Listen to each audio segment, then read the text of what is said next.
162nd edition of the Illegal Motion College Football Podcast. In Nashville, Tennessee, I'm the professor, Matt Perkins. And a flag route across the Harpeth River from me here in the Music City, it's our own offensive coordinator, the coach, Corey Burton. See, Matt, I'm noticing a pattern here. The routes just keep getting longer and longer and longer. Are you moving further down the Harpeth or what? No, Coach. River's just getting a little bit wider these days. There you go. Erosion. I like it. I know. I don't like it. I don't like that erosion. We need that. We need that river around here, especially if we're going to go cabrewing. That's right. Which we need to do before it gets too cold too again. Yes. Anyhow, we digress. We cannot continue the show without the third amigo in the second city, a man who loves the game but hates the physical Heartland Trophy. It's our intrepid and counting Josh Cook. I like to call it the Merrill Lynch Trophy. I think it looks very similar to the Merrill Lynch Bowl. So, yeah, or like the bowl that's on Wall Street. Yeah, it's the Iowa-Wisconsin football game presented by Merrill Lynch. There you have it. Well, we'll be talking about that game and a lot of other ones here on the show today. But before we get to some of the marquee matchups, we will start off with some quick slants. So, Josh, off to you first. Yeah, I have two quick slants, which are both just grab bags of random games that are really intriguing to me for various reasons. So, the first one is down at BB&T in Winston-Salem. Wake Forest, they're 2-1, but they gave BC a real fight up in Boston area, and they get to host 8th ranked Notre Dame. Irish, little bit of some sleepwalking since the Michigan game. This is their first road trip. It'll be interesting to see what Wake can do with a good Notre Dame team, but I think all of us are probably in agreement that they don't look like the 8th best team in the country at the moment. I mean, their defense might be the 8th best in the country, but their offense certainly is not up there. Agreed. And then the other one, also featuring an ACC team, NC State, 2-0, a little bit under the radar 2-0 based on some of the other storylines in the conference. They do a rare road trip for a Power 5 team to Marshall, and that's never an easy trip.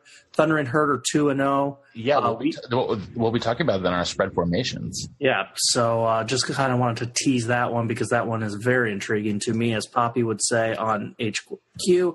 And then last but not least, I have not left the bandwagon.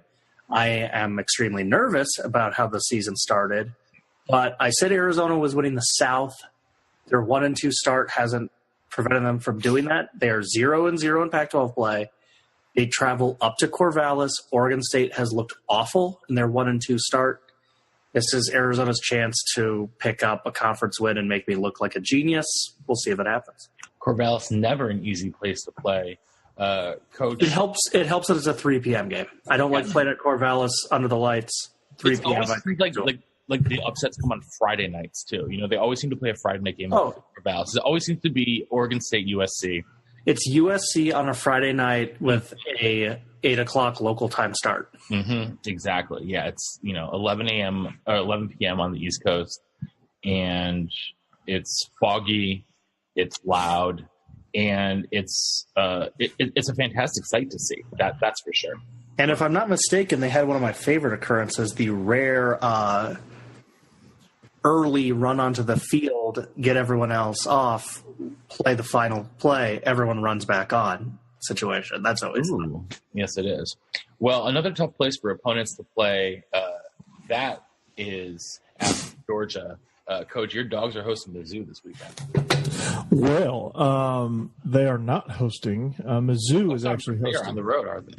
Yeah, but Columbia is just equally as tough to play in for whatever reason. And it doesn't help that Drew Lock is back for Mizzou, and he was All World last year. He's already got 1,000. He's got over 1,000 yards already with 11 touchdowns. He's 78 of 113. That's Drew Lock calling me right there, telling me how bad I suck. But anyway, this matchup should be one that finally test Georgia's defense, really a good, true test of Georgia's defense to see just, if that South Carolina game was a fluke, there's a lot of storylines here. And Drew Lock in the first half of last year's game just completely terrorized that Georgia secondary. And I think he threw 4 touchdown passes. I think 2 of them were over 50 yards. So Georgia's got their work cut out for them, and a relatively inexperienced secondary. If they don't try to test DeAndre Baker, then it could be a long day for Tyreek McGee and J.R. Reed and and Richard LeCounte. So Georgia's defense has got their work cut out for them, but there's no reason they haven't shown any reason so far this year to make me worry as a Georgia fan. But for Missouri, their big test is, can we stop Swift and Holyfield? Can we slow down Fromm? Fromm's been extremely efficient. He's 37 of 46 for 479 yards. Not a ton of yards, but when the run game is working like that, then there's no need to pass for a whole lot of yards. So they're both equal in scoring. So that should be an exciting noon Central kickoff for 11 a.m. The one thing that I would be concerned about if I was Missouri is how are they going to stop the passing game? I'm not sure they can hold down Godwin and Mecole Hardman and the rest and all that, the bevy of tight ends that Georgia has. I don't think they have the athletes in the secondary to be able to stop them. No, as soon as you shut down Mecole, you got to deal with Godwin. As soon as you shut down Godwin, you got to deal with Ridley, then Demetrius Robertson, then Isaac Nauta, then Charlie Warner, and then you got the running game, and so it's a multi-level attack. Missouri is 116th in the country in passing yards per game allowed. So yeah, I would not be surprised to see Jake Fromm and Justin Fields. Depends on how much he's in there. Yeah, go off a little bit. This could be a really big game for Hardman and Godwin. Yeah, it wouldn't shock me, honestly, to see it play out like last year's game where it was an all-out shootout in the first half, and then Georgia's depth just allows them to pull away, and that's what happened a year ago. So wouldn't shock me one bit to see the same story. But a couple other games within the conference that are interesting to me is Florida, Tennessee, which no matter how bad each team is, it's always a great rivalry, always a great game. Felipe Franks had a tough opening to the season, had a tough game against Kentucky, bounced back a little bit against Colorado State. This will be his first conference game since Kentucky, so see if he can bounce back against, I would say, a legitimate opponent. Tennessee, Tim Jordan is your leading rusher, 232 yards. Tennessee's looking to start the Jeremy Pruitt era off right. They got off on the wrong foot against West Virginia, but let's be honest, that was a really tough opponent, and where they're at, that was a very tall order to ask them to win that game. So it's at Neyland Stadium in Knoxville, so that'll be a fun one. And, guys, I'm not going to do it this time. I'm not going to bury the lead. Arkansas is traveling to the Plains to take on the Auburn Tigers. Jarrett Stidham looking to bounce back again after that tough LSU loss where he was outplayed by Joe Burrow. So, and then South Coach, Auburn is a 30-point favorite in that game.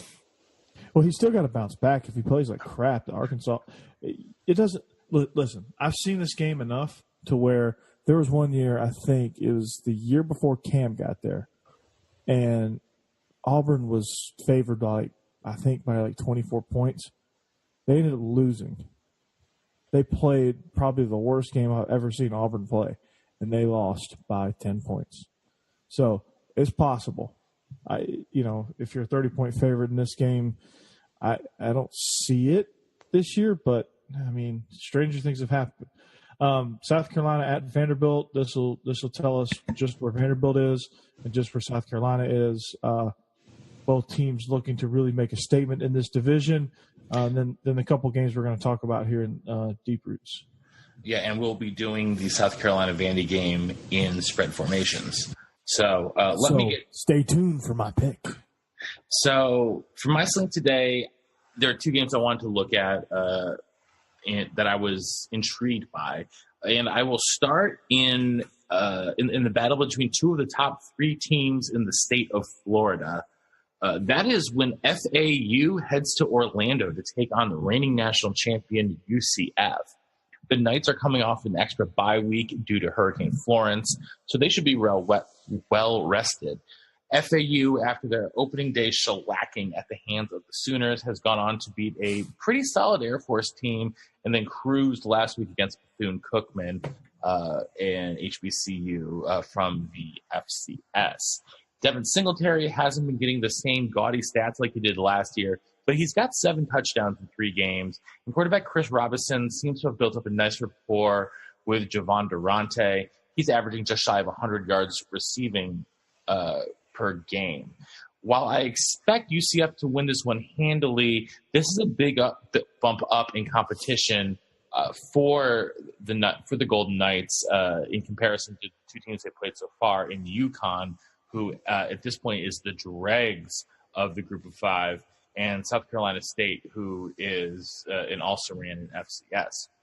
The other game outside of our bigger games that really caught my eye was the showdown in Stillwater, where Texas Tech is going to try to beat the Cowboys for the first time in 10 years. Last week, the Red Raiders put up 63 points on Houston, which is no small task. True freshman quarterback Alan Bowman threw for 605 yards and 6 scores. Oklahoma State, meanwhile, seems to have shored up at least their previous defensive deficiencies, judging by their impressive victory over Boise State.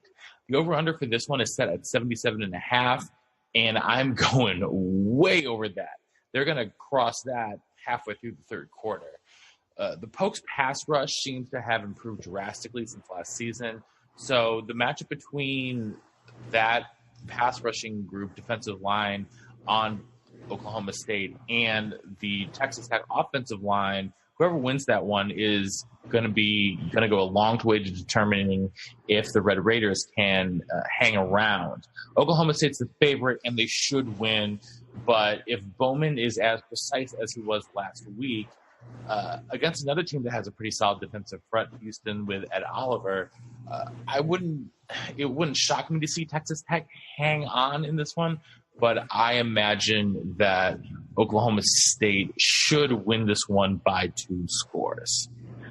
Josh, with that, I know you've got a couple of the undercard games in the Big Ten that you're interested in. Yeah, I got another grab bag, the Big Ten. The first one is ranked Michigan State. They had a very early bye week. So in all that Big Ten mayhem last week, they came through unscathed. They have a nasty trip to Bloomington. This has been a pretty close game the last few years. Indiana's knocked off Michigan State recently. They look to do it again. Sparty, of course, 1-1 after that losing trip to the desert. Hoosiers, a very workmanlike 3-0. They haven't been putting up some of those flashy offensive numbers that we saw in their previous coaching scheme. Tom Allen, obviously, much more of a defensive mind than Kevin Wilson. But they're still they're putting up enough points to impress me. But then the defense is really good, and they just blew out a Ball State team that gave Notre Dame fits.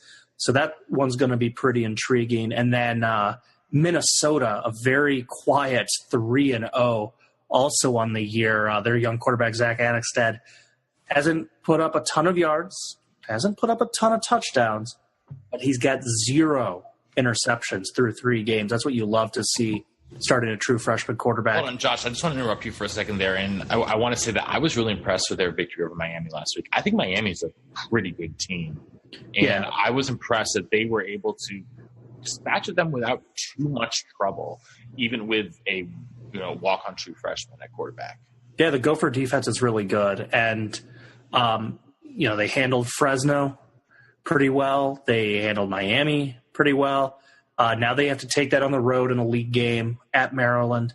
Maryland coming off, I don't know if it was a game that they got exposed in, or they just were flat, or everything was clicking for Temple, or the Owls woke up. But Maryland looked dreadful last week. So the opportunity for the Terps to bounce back, but also an opportunity for Minnesota to improve to 4-0 and really make quite a big statement to start the young season. And then finally, got to talk about Rutgers hosting Buffalo.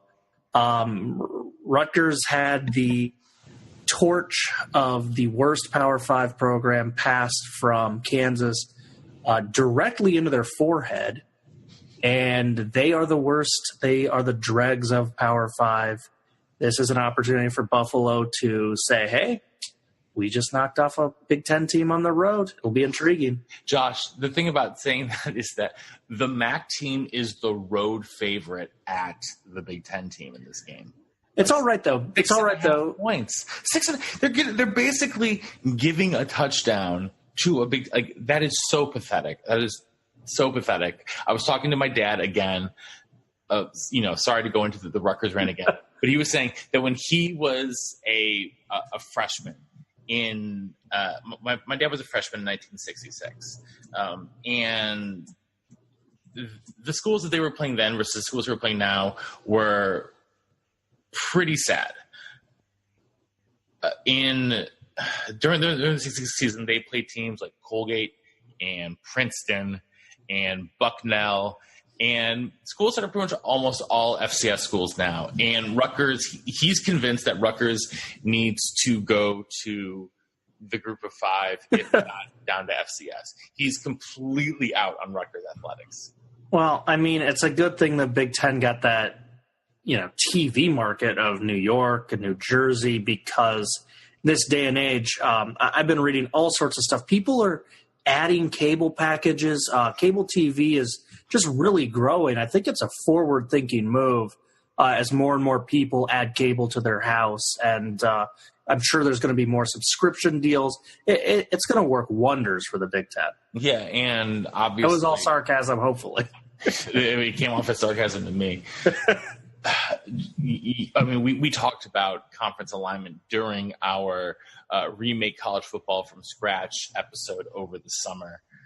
So Rutgers, though, definitely does not have any players that are involved in our pop quiz today, which is what it is time for, gentlemen. So take out your number 2 pencils, make sure you have a blue book and a Scantron sheet.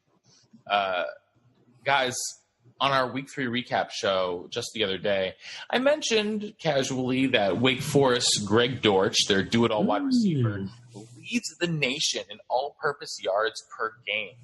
He's sitting at basically 225 yards per game. But there are 14 other players in FBS football who this season are averaging at least 150 all-purpose yards. Can you name them? Josh, off to you first. Yeah, fortunately, several of these guys are in the Big Ten, so I might have a little bit of an advantage over coaching this one. And one of those guys is Jonathan Taylor.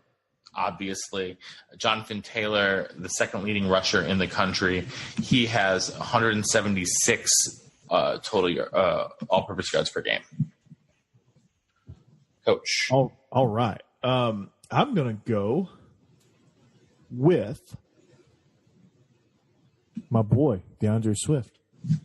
DeAndre Swift does not appear in the top 50 this year. So I told you he did. He's somewhere under 120. Josh. Again, there's several guys in the Big Ten that I just know from blogging and seeing their stats each week. And the other is the man who's filled in very nicely for Justin Jackson, Jeremy Larkin.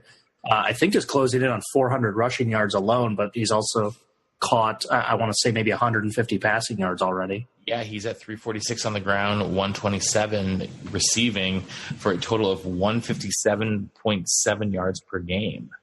Well done, Coach. All right. I'm going to go with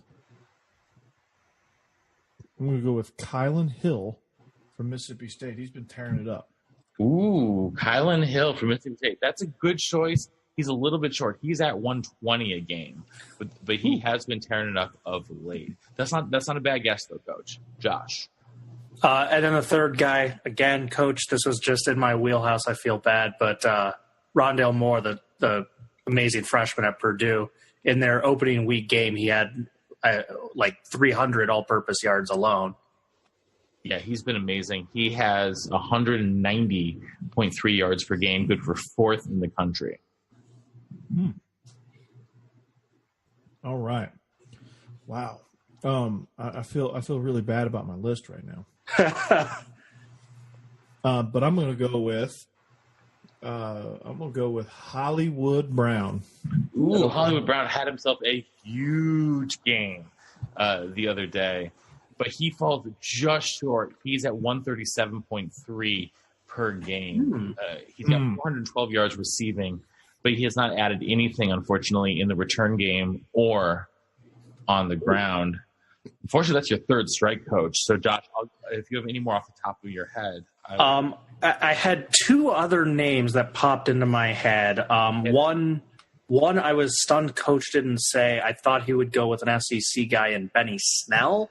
Is he up there? And then the other name that popped into my head was BC's fantastic running back, A.J. Dillon's off to a really hot start. I don't know if he receives it enough to crack that, but Benny Snell, that's a good guess. He's at 130 per game exactly. He hasn't added a ton in the passing game, only 15 yards receiving this year, but he does have 375 rushing. Your hunch on A.J. Dillon, though, was correct. He's got 153 per game, mostly on the ground, but also 27 yards receiving. Other guys... Wait. He's averaging 153, just has 27 receiving. A.J. Dillon has 432 rushing yards and 27 yards. Oh, wow. That is... good luck, Purdue, this weekend. I didn't realize he was up past 400 already. Yeah, he's, I believe, he's the fourth leading rusher in the nation. He had a down game last game. Yeah. 33 carries for 185. Which also brings to the point, did you know that this is just a quick factoid. In terms of quarterback efficiency rating this year, which I talked about in one of our recent quick slants, Tua, who I gave an example, is at like 240 this year. He's number 2 in the country behind Anthony Brown of BC. I'm so glad I got rid of my BC hate in the preseason. I'm really enjoying this Eagles season, baby. I might have to go back to Chestnut Hill for a game. I'm down, baby. He's all in. So, wow. I am kind of all in, actually. So Matt, I got to ask you a question. Yeah. All right. Now that you don't hate BC anymore, and your boy Vontae Davis decided to quit at halftime, and so the Bills are in the Josh Allen era. They don't have much on offense. That's not going to last very long. And so, should you trade in your Bills blue for Falcons red? No. Matt Ryan is the captain of a sinking ship. So sorry, but as soon as they fire Sark and get a real offensive coordinator, but see, I don't think. That's a different story for a different day. I don't think that management is competent enough to realize that Sark is the problem. So while we're teasing Matt about the Buffalo Bills, I do like it that normally when you see advertisements for a product not related to the NFL, but they want to make it look like football fans, they wear very, very comically generic jerseys. Oh, yeah. So there is an Old Spice ad where the couple's sitting on the sofa and she passes him some nachos, and as he picks it up, like a string of Old Spice products come out, implying that her boyfriend or husband or whatever smells awful. And what are they wearing? Lo and behold, not generic jerseys, Buffalo Bills jerseys. Yes. Can't say I'm surprised. I mean, anyone who reads Deadspin knows about Buffalo Bills fans. So I'm just going to leave it at that. It's cheaper to get the Bills license for their commercial than it was to create a generic jersey. The other guys with 150 yards per game. Darrell Henderson from Memphis, the tailback we talked about the other day on the show. He's second in the nation behind Dortch, 218 per game. Following him, we've got Austin Walter from Rice. The senior running back has been doing a little bit of everything, 163 yards rushing, 160 yards receiving, 252 yards returning kickoffs. That's because Rice can't stop anyone, so he's had 1 million kickoff returns. Josh Benson, Rondale Moore. Following him, we've got Juwan Washington, the junior tailback from San Diego State. Jeff Thomas, the burner receiver from Miami. Jonathan Taylor. Malcolm Perry, the quarterback at Navy. He's already got 497 yards rushing on the season. Marquez Stevenson, the wide receiver from Houston. He's he's, I believe, in the top 5 in the nation in receiving yards. He has 324 and 119 rushing yards. Quez Watkins from Southern Miss at number 10, 161 yards per game. Sophomore receiver, has been a star in the punt return game. You mentioned Jeremy Larkin. Then we've got Preston Williams from Colorado State, senior wide receiver, is the leading receiver in terms of yards per game in the entire nation at 400. In total receiving yards at 497. Laviska Shenault, who we've talked about from Colorado, A.J. Dillon, and finally J.J. Taylor, the sophomore tailback from Arizona, who's been very effective in the return game.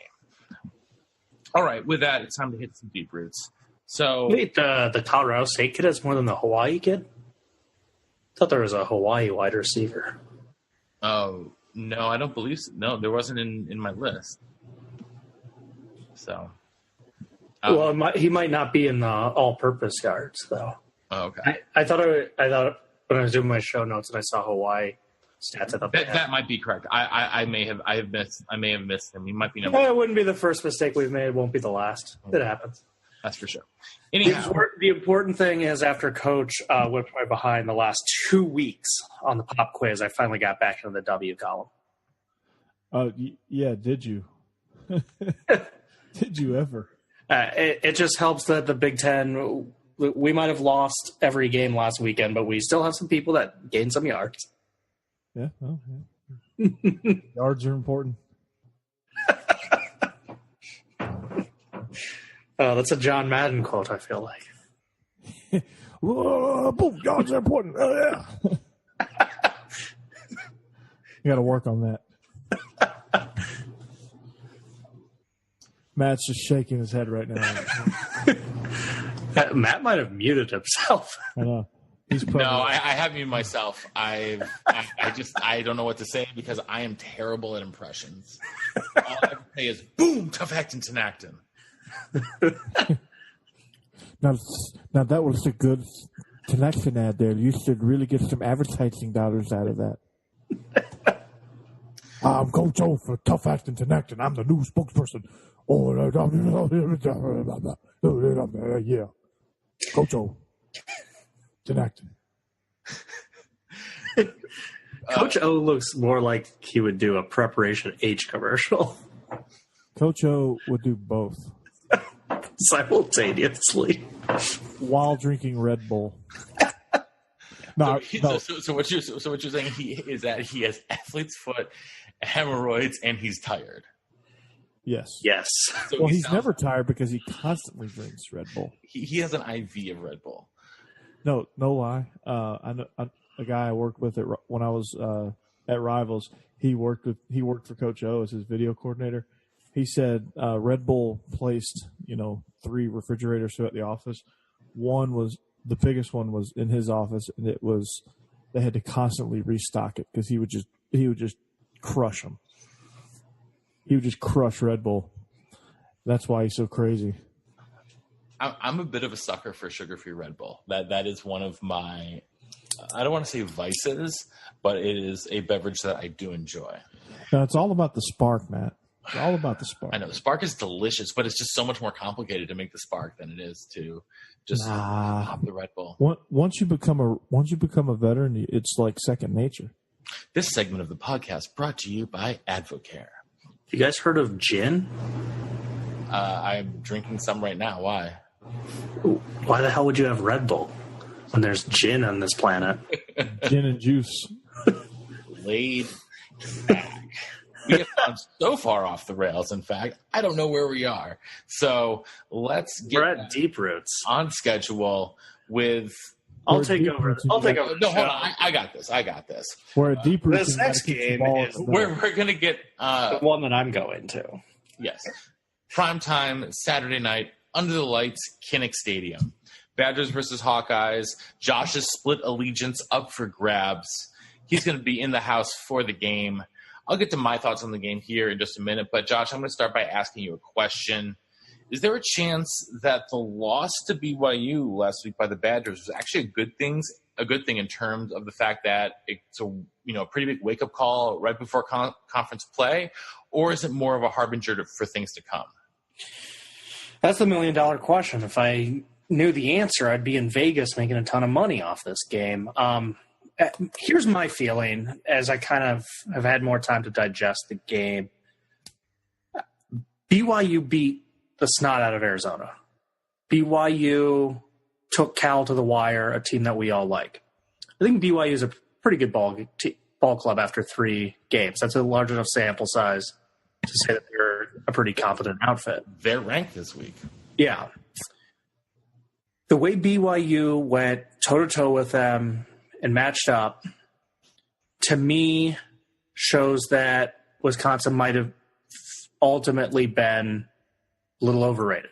And against similarly talented teams, Wisconsin's going to be in a battle. And it's not to say the Badgers can't win tight battles. It just means that they're not going to be decimating teams like we expected. I think if they had had that performance against FCS school, subpar Sunbelt team, bad MAC team, we would have all gone, oh, wow, that's the wake-up call. Okay, Wisconsin needed some cold water. They needed to get going, and having an embarrassing loss will do it.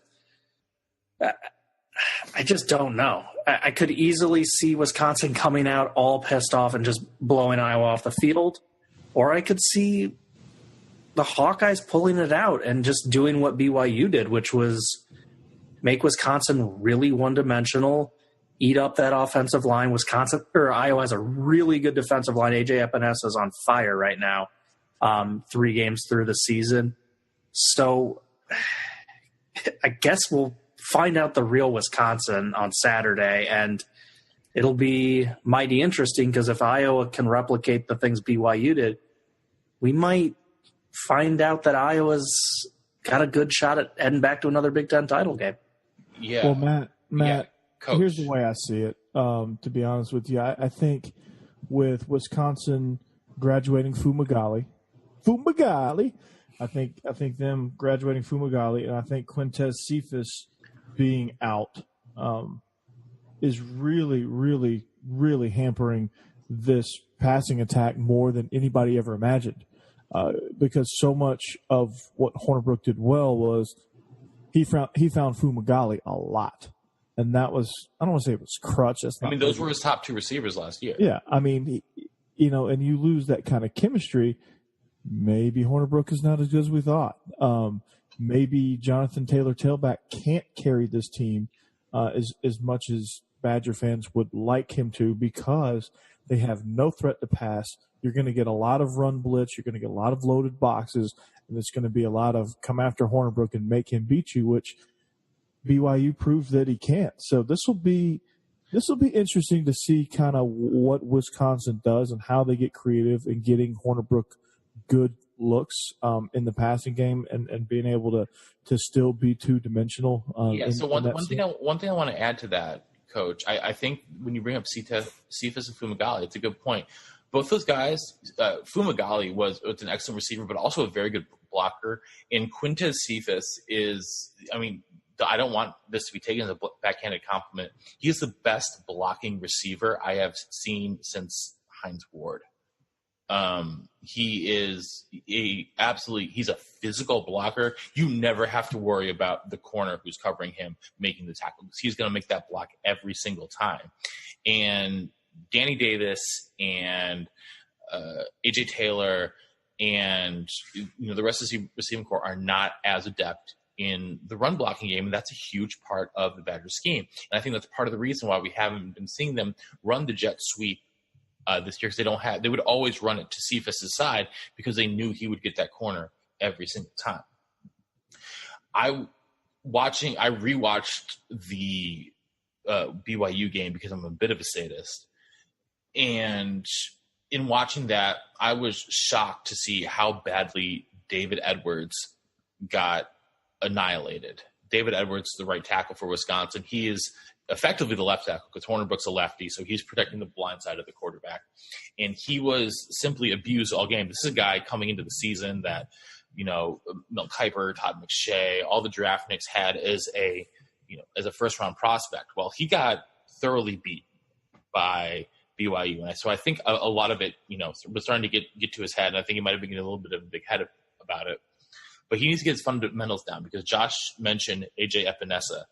And if it is 3rd and long, the Wisconsin has 0 shots. So it's going to come down to how much yardage can they get on first down to set up 2nd and short, 3rd and short. Because if they have to, spread it out, put Hornibrook in shotgun, go, 3-4 wide receivers, then that is playing right into Iowa's hands because they have Epinesa, who's a phenomenal pass rusher, linebackers who can cover everywhere. And I'm always afraid of the Iowa secondary as someone who's been watching the Big Ten for 2 decades now. Iowa secondary is consistently one of the best in the league. So go ahead, Josh. I was just going to say, you mentioned A.J. Epinesa's pass rushing acumen. Something that they've really tried to do this year and through camp and stuff is make him much more of a every down lineman to maximize his talent. And he's played more downs this year. He's looked pretty good against the run. He's still deadly in the passing game, but expect to see Epinesa out there way more than you did last year in his freshman year. And then also on that Iowa D-line, you got Parker Hesse, who probably a little bit under the radar nationally, but people that follow the Big Ten will say that he's one of the top 10 linemen probably in this league. Yeah, definitely. So and also, Matt, based on to piggyback on what you're saying, I'm gonna make an analogy and stick with me for a second here. Wisconsin and Washington State, they're vastly different philosophies, but they have that in common as well, because Wisconsin has to live and die in 22, 13, 23 personnel, right? They have to live and die. They have to get the run game rolling in order to make the passing game work out of that same personnel grouping. If they can get that going, they're going to be hell on wheels, all right? They couldn't get that going against BYU, and BYU ended up winning. Washington State, on the complete flip side, but has the same problem. They have to thrive. They have to get in a rhythm out of empty or 10 personnel or whatever the case may be. They have to get in their groove in order to be able to have enough success running the ball to be able to continue on with their pass game. See, Wisconsin doesn't have to roll up 300, 400 yards of passing to be successful. They just have to be good enough to keep their running game alive. And for Washington State, they have to be just good enough running the ball on draws and inside zone to be able to sling it all around the yard 70 times like they like to do. So if Wisconsin, they have to get back to who they are. 12 personnel, 22 personnel, 13 personnel, that type of thing, and then just get it rolling, throw a few play actions, keep them honest, and get them rolling. And that's who they are. Yeah, and Josh, final question I kind of want to pose to you before we move on is that this game, I think, as it's wont to be, is going to be a bit of a referendum on the Hornibrook versus Nathan Stanley discussion, because I think those two guys are kind of inextricably linked with each other. They've both been starting for basically the same amount of time. They've both, I think Hornibrook has a couple more starts than Stanley does, but they were in the same recruiting class. And, Gary Anderson famously did not recruit Stanley, even though he's from the state of Wisconsin, was the Gatorade Player of the Year in 3 sports in the state of Wisconsin. But Gary Anderson did not think he was athletic enough to be the quarterback at Wisconsin. But he left. Yeah. Chris came in and brought in Hornibrook with him. And no, I'm not bitter at all. But I think that these two guys, though, are, well, they're both in many ways classic Big Ten quarterbacks. And I think that this game is going to be seen as a sort of a referendum on the two of them. So who do you expect to have a better game? Stanley has better upside, and the coaches call more passes than, you know, let me rephrase that. They call more down the field passes. Mm-hmm. There was a game earlier this season where I think Stanley ended with like 7 passes. It was really bizarre. But I think that might have actually been like the Northern Illinois game, quite honestly. But what Brian Ferentz does is he really lets Stanley sling it out there. And his touch on the deep balls just for 2 years now feels like it's about a half step off. But granted, it was against Northern Iowa. Except in that Ohio State game. Yeah. So granted, it was against Northern Iowa, but he finally connected on some of his deep passes a week ago. For him, he's got so much potential, and I don't know if it is accuracy or his arm strength is too much for Iowa's receivers, and there's not enough speed on Iowa, but I think most Iowa fans are in my mindset of, if it all comes together for this kid, he's got the Drew Tate ability, he's got the Ricky Stanzi ability, he can lead us places, and it's just a matter of having it all click. And hell, maybe this is the week, and it's shades of Ohio State last year. It could go that way. It could also go the other way, where he connects on nothing, Iowa gets blown out, and everyone's like, well, why did Wisconsin want this guy? They've got Hornibrook. Who cares about Stanley? So we'll see. I didn't really answer your question, but yeah, it's okay. If Hornibrook has another bad game, you can take this bet to the bank that I will be on next week's recap show ranting for Jack Cohn. I'll give you an analogy here. Alex Hornibrook and Nathan Stanley in their current careers, where they're at right now. Hornibrook is Everybody Loves Raymond. You know what you're getting. It's pretty consistent. Doesn't necessarily mean it's the greatest product ever. And Nathan Stanley is like a high concept FX show where you're watching it, you're like, if they can get everything to work out, this might be the best comedy on TV. But when it doesn't work, it's terrible. Exactly. Gotcha. Okay. Well, let's head then from the Big Ten and get the coach a little more involved in the conversation. 2 weeks ago, Texas A&M got to host the number 2 team in the country, and they put up a nice, pretty good fight against Clemson in College Station. This week, they get to take on the number 1 team in the country in Alabama. They have to head to Tuscaloosa, though, for this one. So, Coach, obviously it's a real long shot that they'll even be in the game in the second half. So this question might be a bit of a moot point, but what can the Aggies possibly do to slow down Tua and the gang down there in Tuscaloosa? Keep them off the field. In all honesty, they just got to show great balance offensively. Kellen Mond is averaging 274 per game. He has 6 touchdown passes. Trevion is leading the SEC in rushing, 133 per game.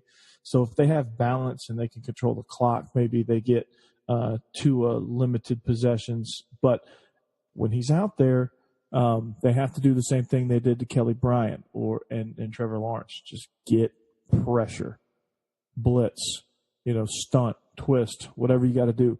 Get pressure. And if you give and tackle, get pressure and tackle. If you allow Tua to run around back there and do what he does, it's going to be a long day. But if they carry the similar game plan, not the same, but similar, that they carried to Clemson, then they will have a little bit easier time with Tua. Now for Alabama, this ain't the same Aggie team they faced a year ago. A lot of the same players, but this ain't the same team. This team is a lot more competitive. This team is a lot more physical. They're better defensively.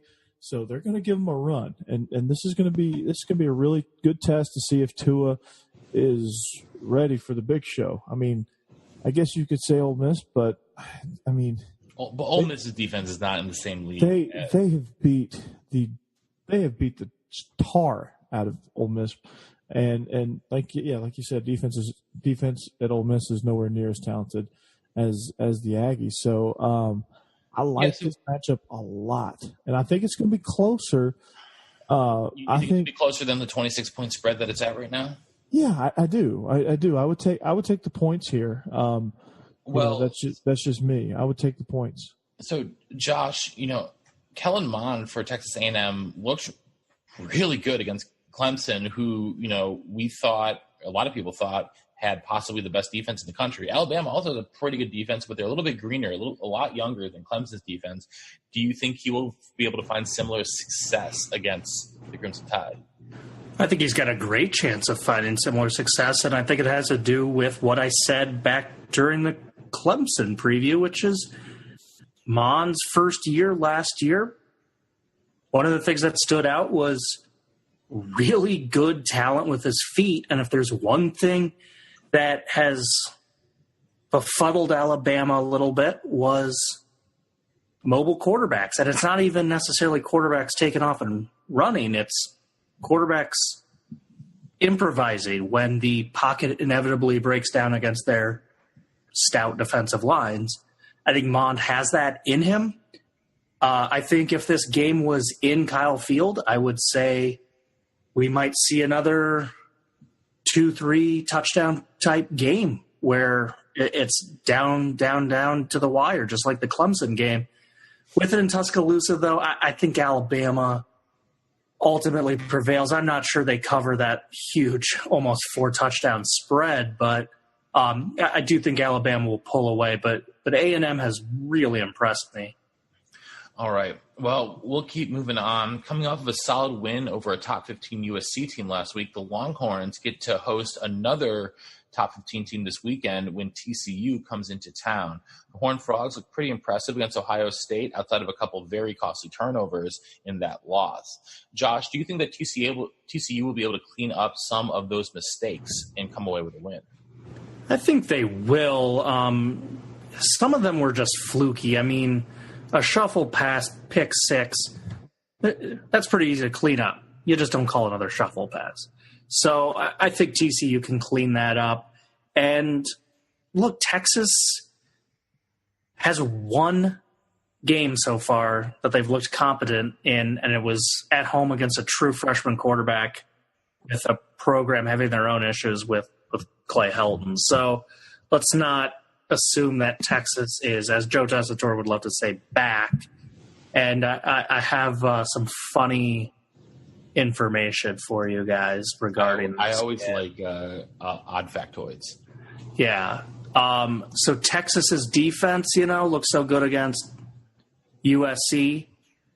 All that last week did was get them up to 69th nationally in total defense. Don't let one game fool you. TCU is going to blow them out of the water. What's the spread on this game, Matt? The spread on this one is just 3 points. Yeah, TCU by 3. Yeah. I don't know what Vegas is doing. I wish I was in Vegas making money on this game because I think TCU is going to win by probably about 21 points. Coach, are you with Josh on this one? Do you think it's going to be a blowout, or do you think it's going to be a little closer than that? I think it's going to be a little closer for a while. I don't think blowout's the right word, but I think it's going to be somewhere between blowout and not close. Comfortable. We'll talk about comfortable. There you go. That's a perfect analogy. I think the first half is going to be really fun to watch. And then after that, you can probably go on to another game because TCU is going to pull away. I really, really, really like Sean Robinson. And just watching him play against that Buckeye defense was awesome. He had a career high 24 completions. He had a career high 308 yards, career high 315 yards of total offense, all in a loss, and all because one, shuffle pass that didn't go his way, and then a couple other fluke things that happened offensively with turnovers and field positions and penalties and things like that didn't go their way that caused Ohio State to win this game. This TCU team is they're the snake in the grass. They're the ones laying in the weeds. Oklahoma should tread lightly with the Horned Frogs. You mean Texas? Texas should tread lightly. Well, Texas too, but I'm talking like long term here. Oh, long term. I see what you're saying. Yeah. So my every time we talk TCU, I'm contractually obligated to mention KaVontae Turpin. He didn't touch the ball very much last week. I hope to see it in his hands a little bit more in this one. Let's keep moving on, though. Back to the SEC now.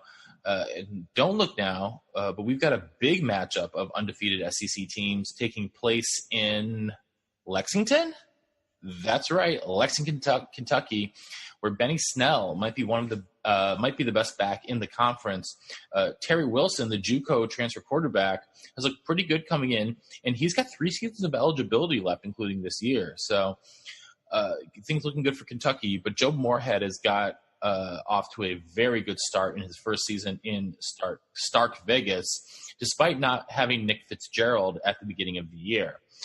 As a team, Mississippi State is 5th in the nation in rushing offense and 8th in total defense. So, Coach, who do you see having the upper hand in this one, especially in that the Kentucky offense versus the Mississippi State defense?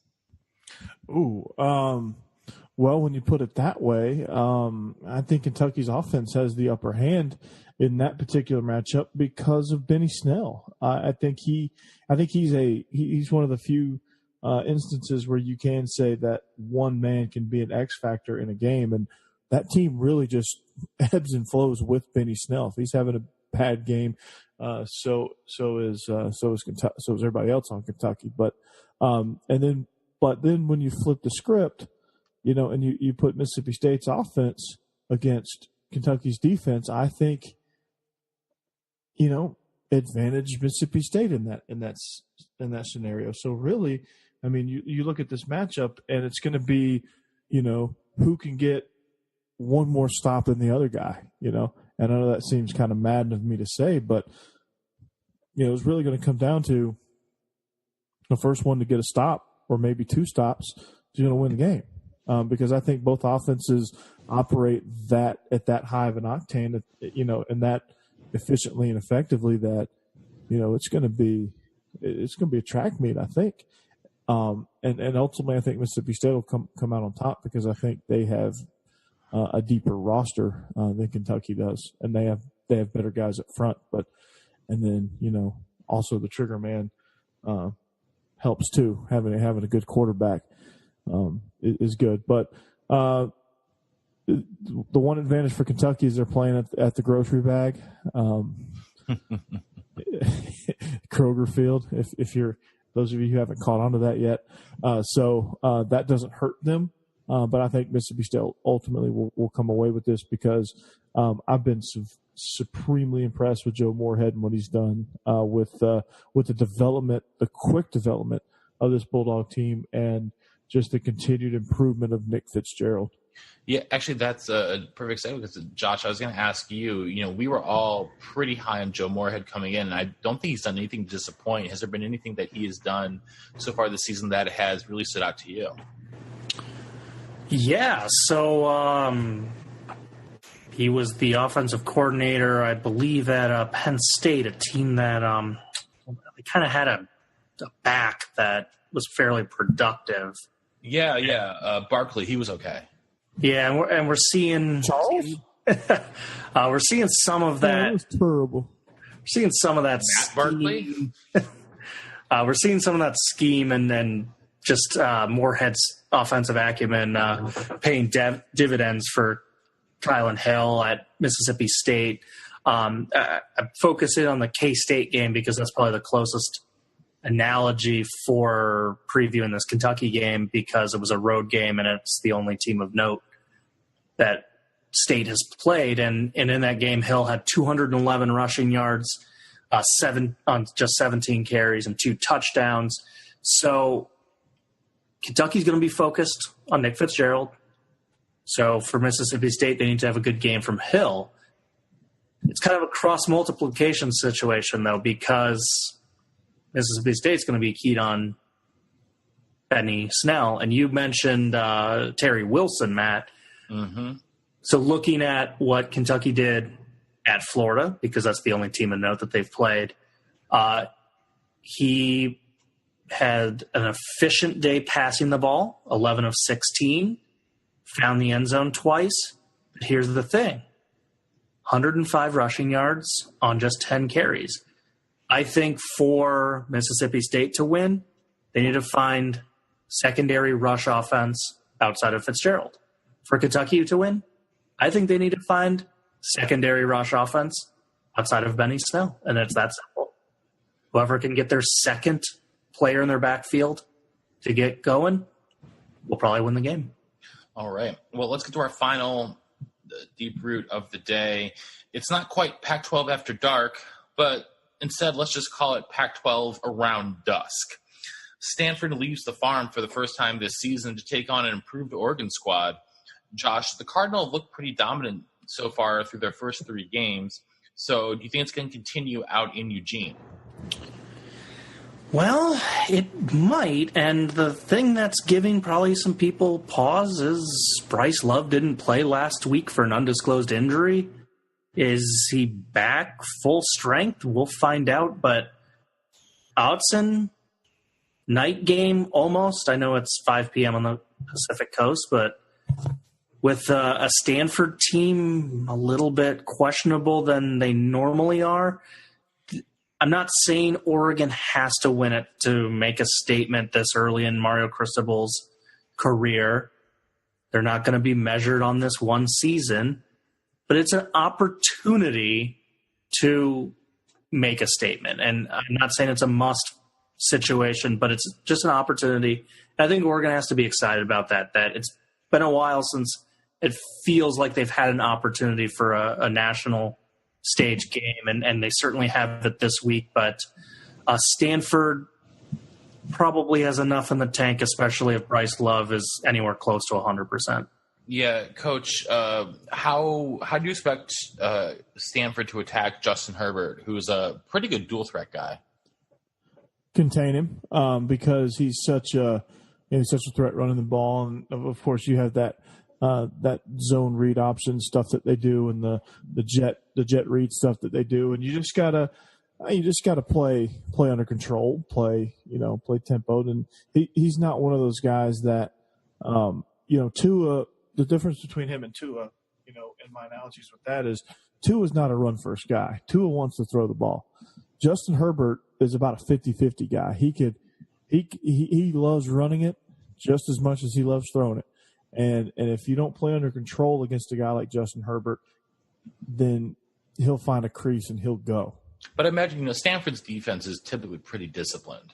Yeah, they are, and they're going to have to play that way. And even the most disciplined of defenses sometimes takes the cheese, especially when they think they have something. So again, just contain him, and force him to hang in there, and force him to beat you from the pocket. If you can force him to beat you from the pocket, I feel confident that you do enough things containment-wise, somebody will get loose and make a sack because you'll box him in, you'll have nowhere to go. All right? The same way you play Justin Herbert is the same way you play Hill Page, for us. Teams try to keep him in a box. Most are unsuccessful, but the ones that are the ones that end up beating us and containing Hale. So you gotta box him in, let him make some throws, be patient, and then the sacks will come. Your DBs will have to play a little bit more alert and better on the back end, especially early. But then once you start knocking balls down, then you'll start getting pressure because he'll start to hold the ball a little bit. And then when he starts to run, he won't have anywhere to go. Advantage Stanford in that case. And it's interesting you bring up the passing defense, Coach, because on the flip side, Oregon right now, 82nd in pass defense, and Stanford, they got Costello, they got Jaws, a little bit more lively passing game than we've seen out of the Cardinals since Andrew Luck graduated. Yeah, then on the flip side, put pressure on Herbert to make or Herbert or however you pronounce his name. Put pressure on him to try to make big plays to get back in the game. If you can score a couple quick touchdowns, get them down early, that puts a lot of pressure on Herbert to say, okay, well, I got to put this team on my back, and then he's going to try to do too much, and heck, you might get a turnover, pick six, or a scoop and score. That might happen too. So, Stanford's just got to do what Stanford does, and if they can get any production out of Bryce Love, anything close to what he normally is, then I think they'll be okay. I think they'll be somewhere between tight and comfortable. Maybe comfortable towards the very, very end, but I think it'll be tighter than everybody's thinking. Because a lot of people are like, well, Oregon's not the same Oregon. Maybe they're fraud sitting at there at 20. That's going to be a tight game. It's going to be a 4-quarter game, I think, because Herbert is that talented. He'll make plays. But Stanford's got to limit the plays and make them drive. Yeah, Stanford only a 1.5 favorite here. I would imagine that they would cover that spread and win by 3 at least. But, we will see. It's going to be fun. That's for sure. All right, guys, quickly, last segment of the day. Pac-12 at sunset. Let's hit some spread formations. Coming into the week, you guys are both at 5-10. I'm at 8-7. But we will start, Coach, in our hometown where the Commodores are hosting South Carolina. Cox are a 2-point favorite on the road. Who are you taking? Well, Vanderbilt's fired up, man. Derek Mason, fresh off a verbal spat via press conference with Brian Kelly, talking about how his defense has been cutting Notre Dame's offensive linemen, yada, yada, yada. I'm not going to get into the whole story, but they're fired up. Kyle Shermer's playing good. Keyshawn Vaughn's playing good. The defense is playing good. I think Jawan Williams will lock down on Deebo Samuel, and Vanderbilt will be victorious at the dud. Josh. Tom Herman to the Big 12 is as Will Muschamp is to the SEC. In my feelings, Doors win. All right, yeah. I mean, I'm obviously taking the Doors here, not just because I believe that the Doors defense will be able to contain South Carolina's offense, but also because if I don't, I will be sleeping on the couch tonight. Next, Northern Illinois got their first win of the season last week against Eastern Michigan, and they are headed to Tallahassee this week to take on a Seminole team that is in disarray. Still, Florida State, 10-point favorites at home. Coach, who are you taking? Is it bad to take Northern Illinois here? No, that is your prerogative. You know what? I'm going to be like Canelo Alvarez. I'm going to be bolder. I'm going to take the Huskies here. They're going to cover. They might even win. Florida State is a mess right now, and this might be the Willie Taggart go pack your things game. But then again, Willie Taggart has a $21 million buyout, so that might not happen anytime soon. But so they're stuck, man. I don't know what's going to happen. This Florida State team's a mess, though. So I'm going to take Northern Illinois in the points. I might be wrong, but just for fun, I'm taking Northern Illinois. Josh? Well, you can't solve pass blocking in a week. Syracuse, after beating up on Florida State, is up to 7 sacks on the season. Northern Illinois comes into this game with 11 sacks already. Northern Illinois has got a good defensive front. Forget covering. I think Northern Illinois wins. Yeah. DeAndre Francois is going to become very acquainted with Sutton Smith very quickly and often in this game. I'm with you, Josh. Northern not just to cover, but to flat out win outright. All right. Josh, you teased this game earlier. It's an interesting non-conference matchup for two teams who are both coming off of unexpected byes due to Hurricane Florence. North Carolina State heads to Joan C. Edwards Stadium to play the Thundering Herd of Marshall. Wolfpack 6-point favorites on the road. Coach, who you got here? Well, before I say this pick, Northern Illinois has Orange Bowl revenge on their minds when they play Florida State. If you remember, way back when they took on the Seminoles in an Orange Bowl when Northern Illinois went to the Orange Bowl. So keep that in mind. As far as this game goes, the ghost of Nyheim Hines comes back, and NC State wins and covers. NC State win and cover. All right, Josh? Yeah, it's tough to get a read on these two teams. Not only was last week canceled, but here is NC State's schedule so far. James Madison and Georgia State. Marshall counters with a trip to Miami of Ohio and Eastern Kentucky. So two teams that are 2-0, but what do we know about them? The thing I do know about NC State is that Ryan Finley is a really good quarterback. I think Marshall makes it interesting. It's a tough trip, but I think NC State prevails and covers by a little bit. I really, really want to take Marshall here. I really like them in our Conference USA season preview. Don't do it. Coach, why are you telling me not to do it? Don't do it. Coach, because you're telling me not to do it, I am going to take Marshall. I'm taking Marshall here, guys. I'm taking the Thundering Herd at home. Why not? It was a complete toss-up. I knew where I was going on all the other games. I had no idea where I was going to go on this one coming in.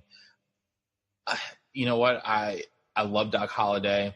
I really like Ryan Finley. Ryan Finley might be, Ryan Finley's one of my favorite quarterbacks in the country, but Marshall at home, it's going to be a little rowdy there. You know what? Give me Marshall to cover. All right. Well, we talked about Pac-12 around sunset, but we'll go to the true Pac-12 After Dark game this weekend, and that is when Washington hosts Arizona State. Both teams come in to this game at 2-1. Coach, Huskies 17-point favorites at home. Who are you backing? Ooh, that's a tough one. That's a really, really tough one. I'm not sure. Well, I'm gonna make you pick. You're gonna make me pick. Yeah. Okay. All right. So here's what we got. I'm gonna go with the Hoosiers. No, I'm gonna go with the Huskies to cover. If you took the Hoosiers, that'd be very impressive. Yeah, they win this contest. No, I was looking through the lists and that name. I know you said Huskies. I know you said Devils and all that stuff. But then I saw the words and I was like, oh, I Ron Burgundied it. Just so you know. I'm gonna take as much as I think Herm Edwards is doing a tremendous job. I think this Washington team is going to be really tough. Miles Gaskin is going to have he's going to have a big day, I think, and they're going to cover the 17 points. I think they win by 20. 20. All right. Josh. Well, I'm getting out my graphing calculator and my slide rule, and I'm seeing that a week ago, San Diego State had 58 carries for 311 yards.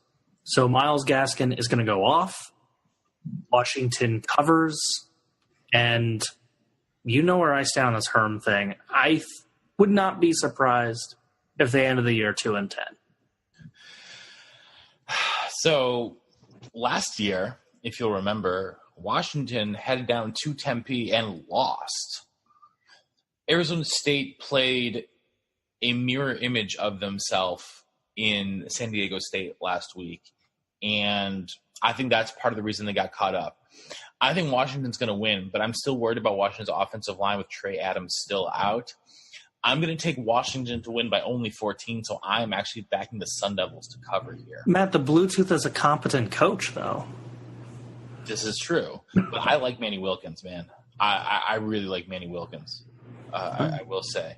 So, this will probably come back to bite me in the butt, but for one more week, I'm going to stick on Arizona State. And finally, it's time for everyone's part of the show. It's Pick That Jayhawk Line. Watch out, America. Kansas is on a roll. They've got a 2-game win streak. They lead the country in turnover margin. They are at plus 12 turnovers on a year. That's plus 4 per game.